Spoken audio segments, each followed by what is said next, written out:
If they invade, they're going to pay. Стабильность и безопасность, обеспечение безопасности вот на этом. We hope an attack won't happen. The tensions between Russia and Ukraine continue to escalate. Russia has deployed its soldiers and tanks in the separatist areas of Ukraine. In the name of peacekeeping. Single quote. The civilians of Ukraine, the common people, are now being given training for bearing arms. Because of the threat of an impending war. Come. Let's understand this in today's video. The war has broken out. Gunfire and explosions have been heard in the second city of Kyiv. Shortly after the Russian President, Vladimir Putin, announced the move in an unscheduled TV address, he said that Russia would bring his troops. He told the Ukrainian troops to lay down arms and go home. Any attempt to interfere with this Russian action would lead to consequences they have never seen. After Russian troops were told to lay down the arms, social media became a window into the reality. On the 10th of November 2021, the news broke out for the first time that Russia has started deploying its military soldiers to Ukraine's border. By the 28th of November, it has become clear that more than 100,000 Russian troops were present on Ukraine's border, and that they could attack at any time between mid-January to early February. If you like our explanation and want to see more videos like this, please subscribe our channel. By December, the news had reached the U.S. intelligence, leading to a warning by U.S. President Joe Biden to the Russian authorities. He said that if there was any invasion into Ukraine of any kind, Russia would have to face severe repercussions. What does Putin want from Ukraine? 1. Save his country people. 2. Want to add Ukraine to his territory again. 3. Want pro-Russia government. 4. Want to prevent Ukraine not to join NATO. Let us know in the comment below. And please watch the whole video to get the right answer. On the 21st of February, Putin gives this address on television. Putin addresses the entire world and says that there are two separatist areas in eastern Ukraine. They now recognize the separatist areas as independent countries. After a day of lashing out at NATO, Putin made an explosive announcement on state television. I think it is necessary to make a long overdue decision to immediately recognize the independence and sovereignty of the Donetsk People's Republic and the Luhansk People's Republic. The names of the two regions are Donetsk and Luhansk. Come, let's take a look at the map. The actual boundary of Ukraine, according to the United Nations, looks like this from the outside. In eastern Ukraine lies the regions Donetsk and Luhansk. They're special because some areas of Donetsk and Luhansk is actually controlled by separatists. They are not under the control of the Ukrainian government. These areas lie on the Russian border, and are actually known as Russian occupied. I won't get into the entire history now. I talked about it in detail in the previous video on Russia and Ukraine. You can go watch that video in detail, if you want to. The link will be in the description below.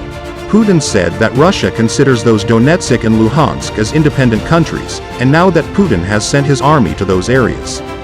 The threat, now, is that Putin wouldn't stop here. The European countries and the USA fear that Putin is trying to capture Ukraine's entire country. I would like to point out one important thing here. Since the Soviet Union has broken apart, after every 6 to 7 years, Russia does such things to its neighboring countries. In 2014, Russia occupied Crimea. Before this, in 2008, Russia occupied some areas of Georgia. Look at this map. The regions of Abkhazia and South Ossetia are actually under Russian occupation. So there's a lot of Russian influence in this Transnistria region. Russia has surrounded Ukraine from 3 directions. And not only are the Russian soldiers present in Russia, they are present in Crimea and Transnistria too. The result of all this is that the rest of the world is worried that Russia may move in its army at any time and declare war on Ukraine. No one knows how much area Russia wants to occupy. Some others believe Russia will reach Ukraine's capital Kyiv, intending to end the existence of Ukraine. Seeing Russia do this, the rest of the world has 3 main options.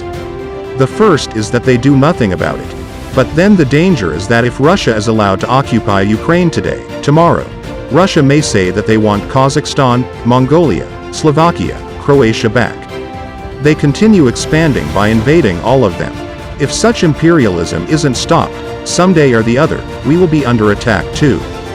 The second option is that the countries use their military and send their armies at the locations Russia is invading, stopping the Russian forces by literally fighting with them. But this isn't a good option, because doing so would mean literally declaring world war. And thankfully, most of the countries today don't want to fight or go on a war. Because that just leads to bloodshed, loss of human lives, and there can be no positive result of that.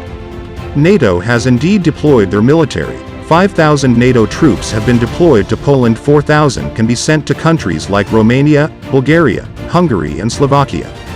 But these are the NATO countries. Ukraine is not a part of NATO yet, so even if Ukraine is attacked, the chances are that NATO will not interfere with that. It won't provide military support to Ukraine.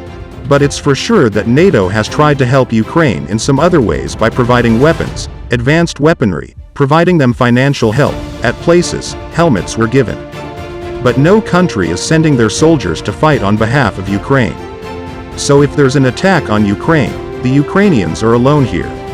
And if you look at Ukraine's military strength against Russia, Ukraine is very weak. You can see it in this chart. Russia's active soldiers are 4 times that of Ukraine's. 15 times the number of fighter jets that Ukraine has.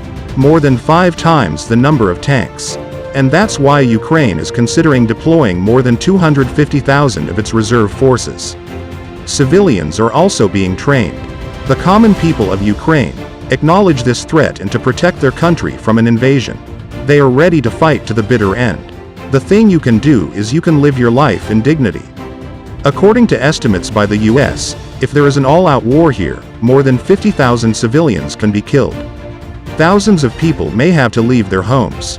There would be one more refugee crisis in Europe, and Ukraine's condition would perhaps be the same as the present condition of Syria.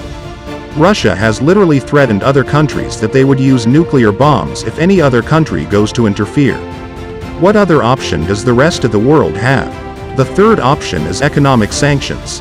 Economically, if others try to isolate Russia, to attack Russia economically, to attack their money, the US and its allies have coordinated a first round of sanctions against Russia over its troop deployment to break away regions of Ukraine. The US, Europe, Canada, Japan, many countries have already declared economic sanctions against Russia, and have said that if Russia takes any further steps towards an invasion, more economic sanctions would be declared. They attacked the Russian banks first, and on Russian billionaires, because many countries know Putin isn't that great of a dictator on his own. This is the thing about economic sanctions. I hope you found this video informative, and let's meet in the next video. Thanks for watching. Leave a like and comment, subscribe, and do share the video among your friends.